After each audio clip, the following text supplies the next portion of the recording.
Chapter 6 is Internal Control in a Financial Statement Audit. So management has, has the responsibility to maintain controls that provide reasonable assurance for adequate control existing over the entity's assets and records.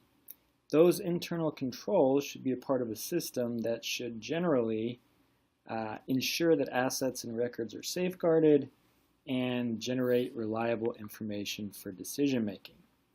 So the auditor needs assurance about the reliability of the data generated by the information system. The auditor uses risk assessment procedures to obtain an understanding of the entity's internal control, identify key controls, types of potential misstatements, and design tests of controls and substantive procedures. The auditor's understanding of the internal control is a major factor in determining what the overall audit strategy is going to be. The auditor has a responsibility to 1. Obtain an understanding of internal control, and 2. Assess control risk. So this is COSO's internal control integrated framework, and COSO is just an organization that was tasked with coming up with some of these internal control components. The integrated framework has 3 objectives. The objectives are listed: reliability of financial reporting, effectiveness and efficiency of operations, and compliance with laws and regulations.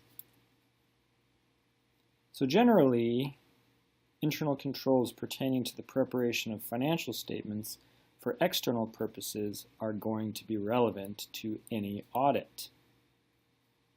Controls relating to operations and compliance objectives may or may not be relevant when they relate to data the auditor uses to apply auditing procedures. So in other words, if any of those things are part of the data that the auditor uses for his or her auditing procedures, then obviously it becomes relevant.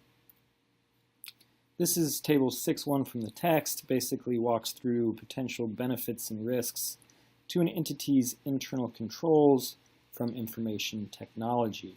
Again, tables like these are valuable to commit to memory. So are these. This one I can almost guarantee you will see multiple times in multiple ways on the CPA exam. The 5 components of internal control: control environment, entity's risk assessment process, information and communication, control activities, and the monitoring of controls.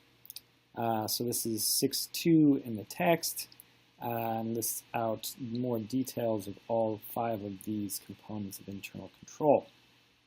I'm not sure how much this Rubik's Cube looking diagram helps, but perhaps it will. It supposedly depicts 5 components of internal control that can be looked at across operations, reporting, and compliance objectives at various levels of the organization: the entity level, the division level, the operating unit level, and the function level. Personally, I just find this particular diagram confusing, but maybe it gives some value to you all.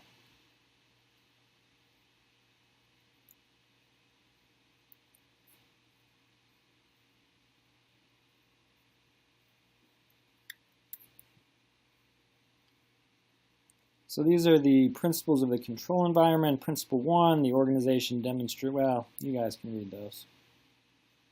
But again, these would be valuable to commit to memory. Risk assessment process should consider external and internal events and circumstances that may arise and adversely affect the entity's ability to initiate, record, process, and report financial data consistent with management's financial statement assertions. Business risk can arise or change due to any of these particular circumstances. Obviously, that's not an exhaustive list. Here's principles 6, 7, 8, and 9, 10, 11, and 12. Again, if you want to pause and read these or look at your own slides, that's fine. I'll try to save my voice a little here. 13, 14, and 15.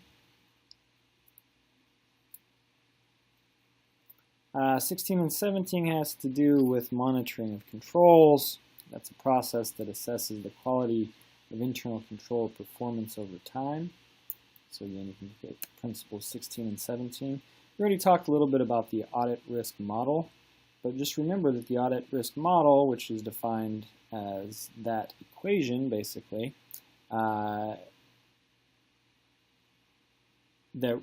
remember that when we are applying the audit risk model, the auditor is the one who is basically determining what control risk is going to be.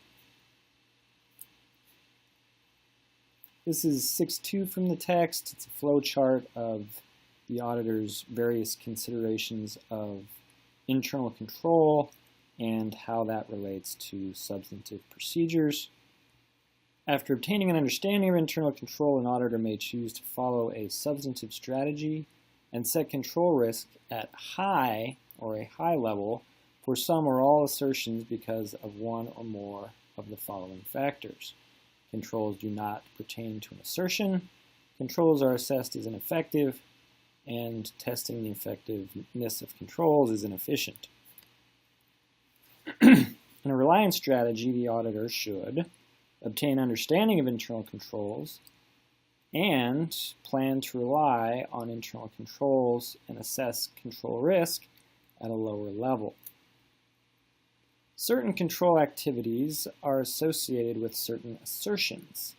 For example, segregation of duties, pre-numbered documents, and monthly reconciliation of subsidiary records are certain types of control activities that provide increased assurance for the occurrence assertion. If you want more detail about that, take a look at figure 6.2 in the text. The auditor should obtain an understanding of each of the 5 components of internal control in order to plan the audit. This knowledge is used to identify types of potential misstatement, pinpoint the factors that affect the risk of material misstatement, and design tests of controls and substantive procedures. This is Exhibit 6.1 from the text. It's an example excerpt from a questionnaire. To obtain an understanding of internal controls, these are 5 things that an auditor should do. Understand the control environment, basically understand all of these things. The entity's risk assessment process, information system and communications, control activities, and monitoring of controls. These should sound familiar. To understand internal controls, these should be documented. These could potentially be documented for the use of any of these various things. Again, this is not an exhaustive list. Well, the basic concepts of the 5 components should be present in all entities. They are likely to be less formal in a small or mid-range entity than a large entity.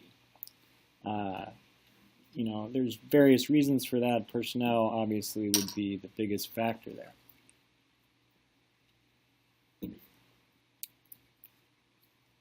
Excuse me. There are limitations of an entity's internal controls. These are some examples that could exist. Management can potentially override internal controls. Humans make errors or mistakes. Humans can get together with other humans and decide to override controls. And one that's not listed here, but that I kind of mentioned already, just the limitation of personnel. If you just have, if you only have 3 people working somewhere, obviously, you're going to be limited. So of all the reasons cited for why fraud occurs in a company, the most frequently cited, observed by the certified fraud examiners, was a lack of internal controls, followed closely or fairly closely by a lack of management review, and then management's ability to fairly easily override internal controls. To assess control risk, the auditor should do a variety of things. 1, identify specific controls that will be relied upon. 2, perform tests of controls. And 3, conclude on the achieved level of control risk. There are different ways to perform tests of controls. Some common methods include these listed here. Inquiry of appropriate entity personnel, that just means asking people questions. Inspection of documents indicating the performance of the control, just going over basically a paper trail. Observation of the application of the control, basically sit and watch. And reperformance of the application of the control by the auditor, that's just pretend you're the person and walk through as if you're doing that job. The auditor's assessment of control risk and the basis for the achieved level can be documented using a structured working paper, an internal control questionnaire, a memorandum, and really anything that effectively documents. An earthware example of how account characteristics affect the auditor's understanding of internal control, control risk assessment, and planned substantive procedures. This is table 6.5 from the text. This is table 6.6 from the text. It's an example of audit strategies for nature, timing, and extent of substantive procedures.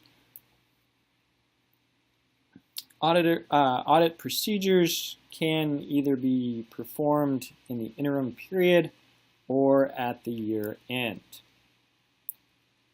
Here's an example of a timeline for planning and performing the audit. This is again from Earthware from the book.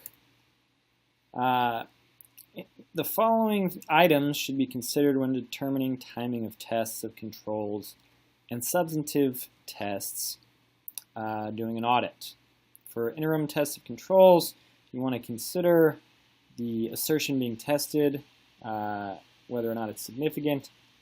You want to know whether a control has been effective in prior audits and whether that's going to be an efficient use of staff time. For interim substantive procedures, well, you have them listed out there. Control environment, availability of information at a later date, purpose of the substantive procedure, assessed risk of material misstatement, nature of the transactions or balances and relevant assertions, and the ability of the auditor to perform appropriate procedures to cover the remaining period. In some instances, an entity may have some or all of its accounting transactions processed by an outside service organization. Because the entity's transactions are subjected to the controls of the service organization, in other words, an outside organization is the entity whose controls are basically operating on the accounting system, one of the auditor's concerns is the internal control system in place at the service organization. So obviously, the auditor would then be interested in knowing what this third party's controls are like if that third party is responsible for a lot of the accounting work. Should make sense. A Type 1 report describes the service organization's controls and assesses whether they are suitably designed to achieve specified internal control objectives. Type 2 report goes further by providing assurance on the operating effectiveness of the service organization's controls based on the auditor's test of controls. An auditor may reduce control risk below high only on the basis of a service auditor's Type 2 report. Again, this is in the instance where there's a third party handling most of the bookkeeping or accounting work.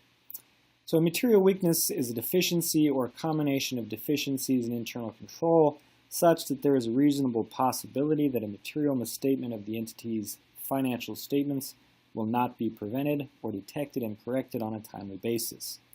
A significant deficiency is a deficiency or a combination of deficiencies in internal control that is less severe than a material weakness, yet important enough to merit attention by those who are in charge of governing the entity. This is table 6.7. This is examples of circumstances that may indicate control deficiency, significant deficiencies, or material weakness. So general controls in an IT environment would include data center and network operations, system software acquisition, change and maintenance, access security, application system acquisition, development, and maintenance, Application controls in IT environment include data capture controls, data validation controls, processing controls, output controls, error controls. Again, these are very specific to an IT environment. This is a table providing a list of common data validation controls, such as limit test, range test, sequence check, existence test, field test, sign test. And they describe, if you want to see what each of those is. Again, those aren't terribly important. These are not items that are probably going to be tested much on the CPA exam. I don't remember getting any tests or any questions on tests when I took it anyway. All right, an image, or I'm sorry, I think I misspoke when I said that. I don't remember getting any questions on IT environment tests on the CPA exam. Sorry, don't want to get you too excited there and have you eliminating all tests from your testing vocabulary. These are random flowcharting symbols. It's the book says you should commit this to memory. I never did. I don't know. I would check into that a little bit more. Not sure that necessarily will help for the CPA exam.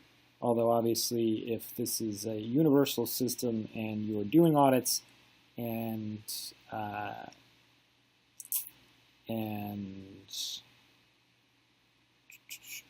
needing to flowchart or read a flowchart, then that would be something valuable to you. All right, that's all I have for this chapter.